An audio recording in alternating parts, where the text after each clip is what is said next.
Hello viewers, আশা করি সবাই খুব ভালো আছেন। আবারও একটা নতুন ব্লগে আপনাদেরকে ওয়েলকাম জানাচ্ছি। আপনারা দেখছেন পিয়া ডেইলি। তো সঙ্গে থাকুন, দেখতে থাকুন আজকের ব্লগটা। সময়টা এখন প্রায় 12টা।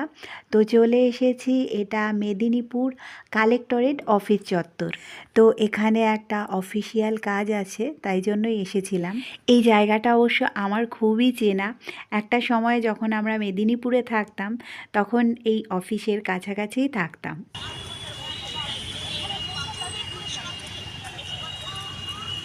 তো যাই হোক, অফিসিয়াল কাজ সেরে আজকেই ফিরে যাওয়া। এটা কাঁসাই নদীর ব্রিজের ওপর দিয়ে যাচ্ছি, আর তারপর এটা যাচ্ছি কোলাঘাটে নদীর ওপর দিয়ে। আমি মেদিনীপুর থেকে যেই বাসে উঠেছিলাম সেটা স্প্ল্যানেটে নামাতো, যেখান থেকে আবার বেশ অনেকটা মেট্রো করে আমাকে আসতে হতো। তো সব বাসগুলোই কোলাঘাটে একটা চায়ের ব্রেক দেয়। তো সেরকমই একটা দোকানে চা খেতে নেমেছিলাম। তারপর একটা বাস দেখতে পেলাম যেটা আমাদের বাড়ির একদম কাছাকাছি এসেছিল। তো সেই বাসে করেই চলে এলাম। তাই জন্য একটু সময়টা বেঁচে গেলেও পৌঁছাতে রাত হয়ে গেছিল। পরের দিন সকালবেলা আবার সেই দৈনন্দিন কাজকর্ম করতে বেরোনো। এখন ডিসেম্বর মাসের শেষের দিক। তো এই বছর তো প্রচণ্ড ঠান্ডা পড়ে গেছে সব জায়গায়। আর সকালের দিকটা আর সন্ধেবেলা তো একদম একটা কনকনে ঠান্ডা থাকে। শীতের সকালটা একটু দেরি করেই হয়, তো ঘুম থেকে উঠতেও একটু দেরি হয়ে যায়। তার মধ্যেও বাড়ির কাজকর্মগুলো তো করতেই হয়। তো সেই রকমই আজকে গেছিলাম সামনের বাজারে সবজি মাছ এগুলো কেনাকাটা করার জন্য। তারপর এখন ফিরে আসছি।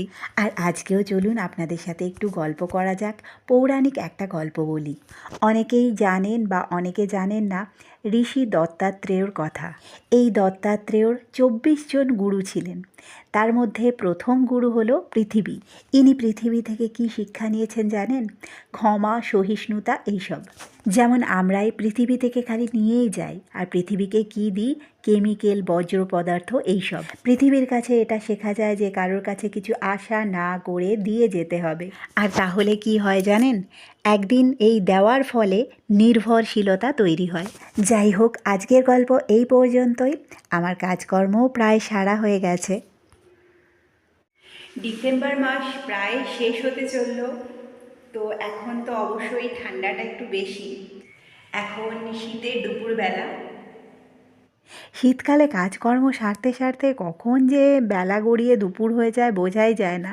দুপুরের পর থেকে যেন একটু টাইম পাওয়া যায়। তো বন্ধুরা, আজকের ব্লগটা এই পর্যন্তই। আমার ব্লগগুলো কেমন লাগছে কমেন্ট সেকশানে কিন্তু অবশ্যই জানাতে হবে।